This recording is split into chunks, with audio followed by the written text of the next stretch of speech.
పట్టణాలతో పాటు గ్రామీణ ప్రాంతాల్లో కూడా బ్యాంకులు తమ శాఖలను విస్తరించి వ్యవసాయ పారిశ్రామిక రంగాలకు ఇతోధికంగా రుణాలు మంజూరు చేస్తూ దేశ సర్వతోముఖాభివృద్ధికి కృషి చేస్తున్నాయని bank employees union coordination committee ప్రధాన కార్యదర్శి కె ఆదినారాయణమూర్తి పేర్కొన్నారు. రమణయ్యపేటలో అడబాల ట్రస్ట్ ఆధ్వర్యంలో బ్యాంకుల జాతీయకరణ దినోత్సవం పురస్కరించుకుని జరిగిన కార్యక్రమాన్ని ఉద్దేశించి కె ఆదినారాయణమూర్తి మాట్లాడారు. 1969 జూలై 19న ప్రైవేటు నియంత్రణలో ఉన్న 14 బ్యాంకులను జాతీయం చేయడంతో అప్పటి నుండి బ్యాంకుల జాతీయకరణ దినోత్సవంగా జరుపుకుంటున్నామని చెప్పారు.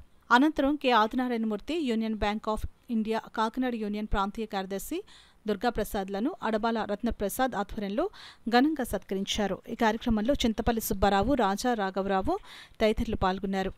అడబాల ట్రస్ట్ ఆధ్వర్యంలో ఈరోజు బ్యాంకుల జాతీయకరణ దినోత్సవం సందర్భంగా కార్యక్రమం ఏర్పాటు చేసుకున్నాం. ఈనాటి కార్యక్రమంలో bank employees union coordination committee general secretary అయినటువంటి శ్రీ కె ఆదినారాయణమూర్తి గారు మన కార్యక్రమంలో ముఖ్య అతిథిగా పాల్గొన్నారు.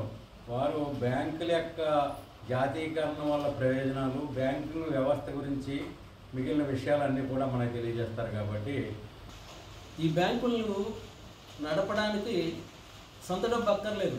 ప్రజల దగ్గర నుంచి డిపాజిట్ల రూపంలో డబ్బు కలెక్ట్ చేసి దాని మీద ప్రైవేటు వ్యక్తులు బ్యాంకు పెట్టి వ్యాపారాలు చేస్తూ లాభాలు గడించేవారు.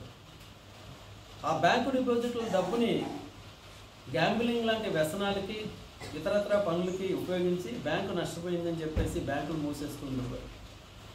ఈ ప్రయత్నంలో దీన్ని అరికట్టాలని, ప్రజలు చేస్తున్న లక్షల కోట్ల రూపాయలని దేశాభివృద్ధికి ఉపయోగించాలని 1969 జూలై 19న అప్పటి దేశ ప్రధాని శ్రీమతి ఇందిరాగాంధీ గారు భారతదేశంలో అప్పటికి పెద్దగా ఉన్న 10 బ్యాంకుల్ని జాతీయకరణ చేశారు.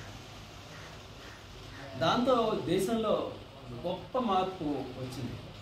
అంతకుముందు గొప్ప గొప్ప ధనవంతులు ఈ బ్యాంకులను సొంత డబ్బులుగా వాడుకున్న పరిస్థితుల నుంచి ఇది గవర్నమెంట్ బ్యాంకులు అయిన తర్వాత ప్రజలు దాచుకునే సొమ్ముకి భద్రత, దాన్ని ఎవరు ఎత్తుకోకుండా చూడటం, అలాగే పల్లెటూర్లకి, దళితులకి, సామాన్యులకి, స్త్రీలకి, రైతులకి, చిన్న చిన్న చేతులు ఉట్టిన వారికి, ప్రజలకు ఏ కష్టం వచ్చినా ఆదుకోవడానికి బ్యాంకుల్ని తయారు చేయడం జరిగింది.